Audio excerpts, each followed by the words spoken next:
देखिए, इन नाड़ियों की गति उनमें भी सूक्ष्मतर गतियों के द्वारा होती हैं, जिन्हें हम विचार कहते हैं। अपने को समझने के लिए पहले हमें बोध क्षमता को सूक्ष्म बनाना पड़ेगा।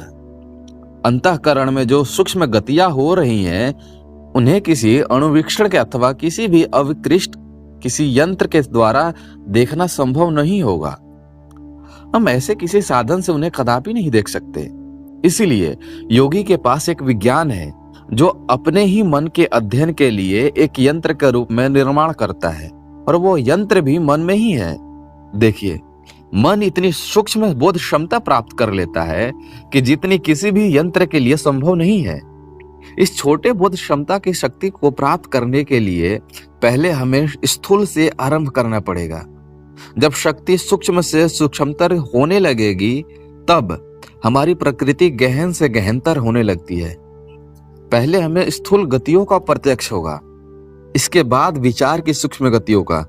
देखिए, अगर हम ये कर लेते हैं तो विचार उत्पन्न होने से पहले ही हमें इसका पता लग जाएगा कि वो कहां जाता है और उसका अंत क्या होगा, इसका भी पता चल जाएगा।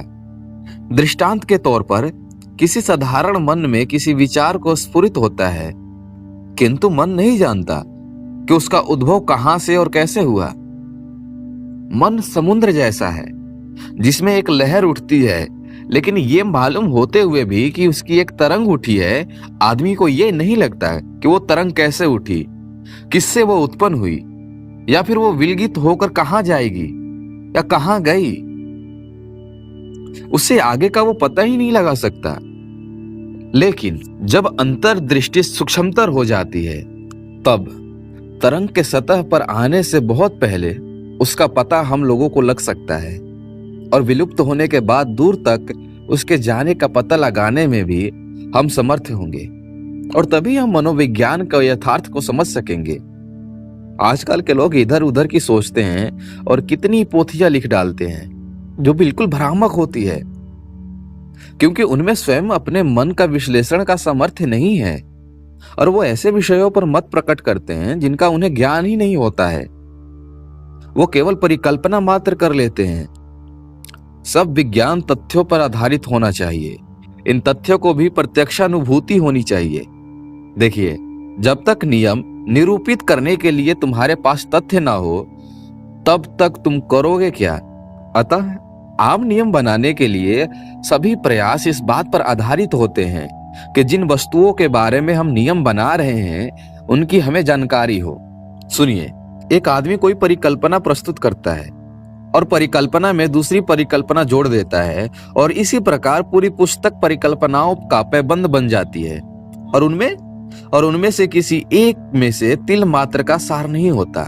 देखिए, राजयोग विज्ञान कहता है कि स्वयं अपने मन के विषय में तथ्य संग्रह करो, और अपने मन का विश्लेषण उसकी सूक्ष्म विवेचना शक्ति के विकास, उसकी छोटी से छोटी विवेचना शक्ति और उसके विकास, वो कैसे कार्य करता है, उसकी गतिविधि पर स्वयं निरीक्षण करो, उसको कैसे संपन्न किया जा सकता है।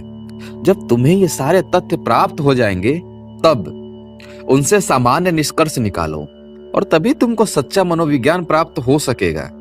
जैसा कि मैं पहले बता चुका हूं कि किसी सूक्ष्म विवेचना तक आने के लिए हमें उसके स्थूल पक्ष से अवश्य सहायता लेनी चाहिए। जिस कर्म प्रवाह की अभिव्यक्ति बाहरी स्तर पर हो रही है, वो स्थूलतर है। यदि हम उसे अपने वश में कर ले तो लगातार आगे बढ़ते रहे, जो वो सूक्ष्म में सूक्ष्मतर होने लगता है और अंत में सूक्ष्मतम हो जाता है। इसी प्रकार यह शरीर और इसमें जो कुछ विद्यमान है वो सब विभिन्न सत्ताएं नहीं है, बल्कि एक तरह से एक जंजीर की अनेक कड़ियां हैं, जो छोटी से आरंभ होकर स्थूल तक पहुंच जाती है। तुम स्वर्गपूर्ण हो। यह शरीर ब्रह्म अभिव्यक्ति है, अभ्यंतर की ऊपरी परत है।